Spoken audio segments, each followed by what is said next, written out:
Hey guys, this is Mario Kart. I just wanted to make a tutorial or another little video here just to relate to the ragdolling tutorial I made for Face Punch. It was geared towards you having a model that's ready. This guy here, he's been having a load of problems, and it's coming quite clear to me what the problem is, and that is he is actually creating his own model in 3D Max here, and he's having troubles exporting it. I don't think I've said this yet to him. I just decided to make a video because I want to summarize what Exon was bringing up here about using the material editor, stuff like that, because this guy, he talks about not having UVs and no textures. I'm not sure why, but yeah, he should just slap a texture on it. I'll explain it to you in a sec. This is 3D Max, obviously. To compile for Half-Life 2, you have to export your model as SMD, the Valve Half-Life 2 format, and that's what the format you would use to compile your model, right? The reason why you can't compile a model that has no textures is because SMD is a format that when you export, it groups your model by texture name, okay? Or not texture name, by the texture material. So then it'll name your sub-objects off of texture names. So that's how the file is written itself, how it's structured, how it's made. So you try to export a file that has no texture, then obviously it's not going to write anything out to that file. So yeah, I'm just going to prove that to you guys, just to show you guys what I mean. If I create just a box, okay, it has a simple diffuse color. I can change the diffuse color right here, okay? It's a simple color. If I try to export that, I'll just go to export selected here. My box. Okay. And if I go to export as reference, you can see it says, "Ooh, it exported successfully. Good job." I click on it, but if I go to check on that, I go to my folder. The SMD it's not even a kilobyte. It's 139 bytes. If you have any idea how big that is, that's really small. That's extremely small. That basically means your file is very close to zero, and I would pretty much say that would be empty. And so if I try to import that back, let's hide this again. Import my box. I go to triangles only. Oh, look, it's invisible. No, it's not invisible. Actually, it was never there to begin with. So yeah, that's the first problem that guy had. He tried to export the SMD and he tried to compile it, and the compiler's like, "What are you doing, guy? There's nothing here." So that's why SMD does not support models with no textures. So simple fix to that, just slap a texture on it, okay? So the way I would do that, usually most people or other tutorials or guides are going to show you how to use the material editor. And this is the material editor button right here. You would click on that. This brings up the editor, right? Let's reset this for a sec. Reset material slots. So most places will show you this thing, the dreaded material editor for 3D Max, alright?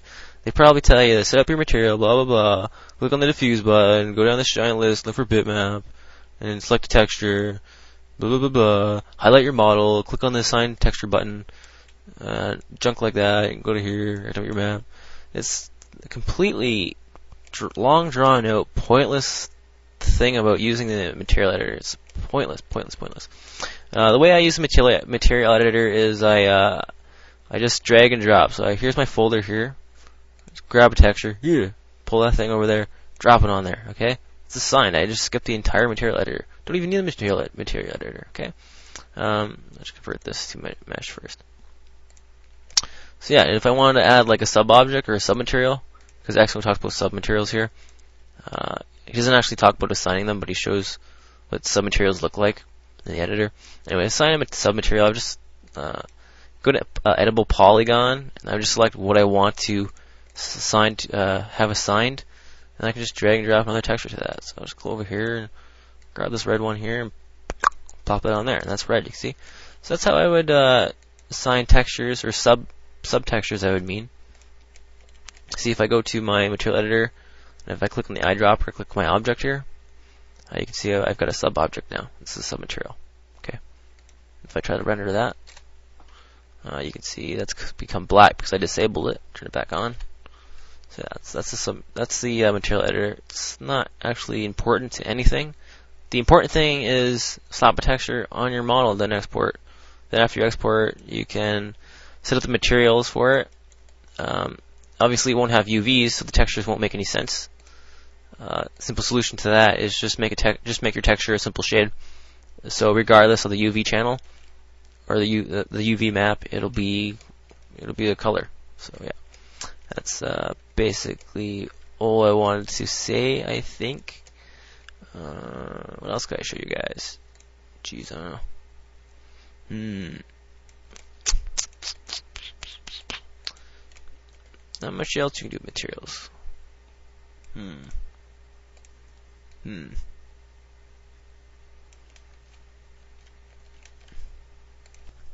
Well, I did have a pudding cup here. Don't know if I showed you guys the pudding cup yet. Did I show you guys the pudding cup? That's the pudding cup.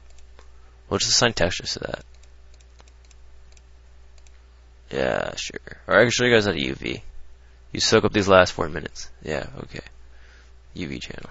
That'd be cool. So here's my texture. I'm just gonna add that'll be the lid, I guess. That'll be the lid. No, it didn't look as cool as I thought. That'll be the label, I guess.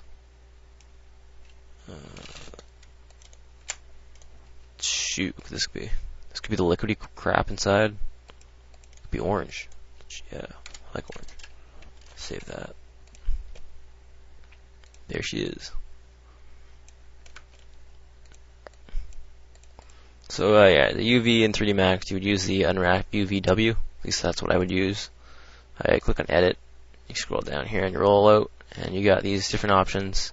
You have to be in either edge mode or face mode to use them, or vertex mode. I think they work. No. Oh, you can only be in edge mode, or face mode then. All you gotta do is select the parts that you want, and then click one of the buttons. It's pretty easy.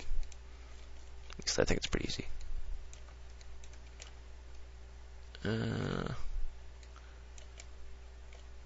I only want the lid.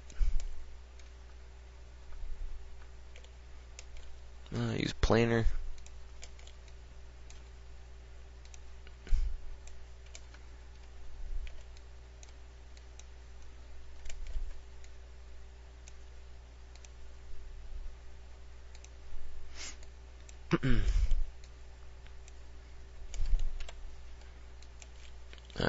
Element mode is really good for this.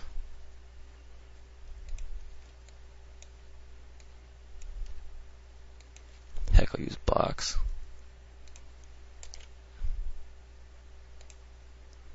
And then for the liquidy junk, just sphere.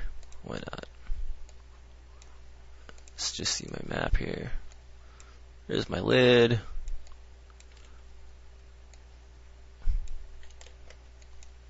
Liquidy junk. Looks like custard or mustard. And that was gonna be the label I said, right?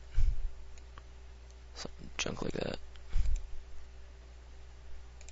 Alright. Wow, that didn't look as good as I thought it would.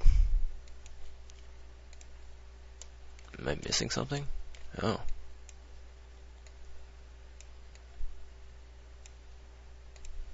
There you go.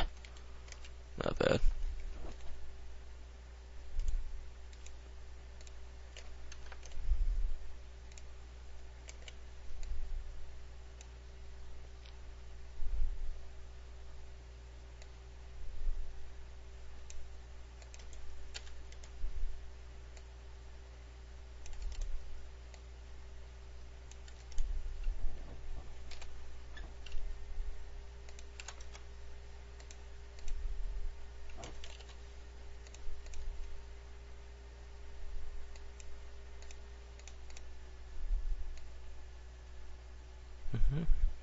Opacity map, there we go.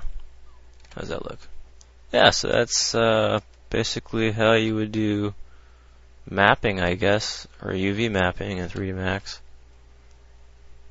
Yeah, so anyway, that's 3D Max and its material editor. How to use the material editor. Why issues, textures on your model when you export. And that's my pudding cup. Yeah, alright, see you later, bye.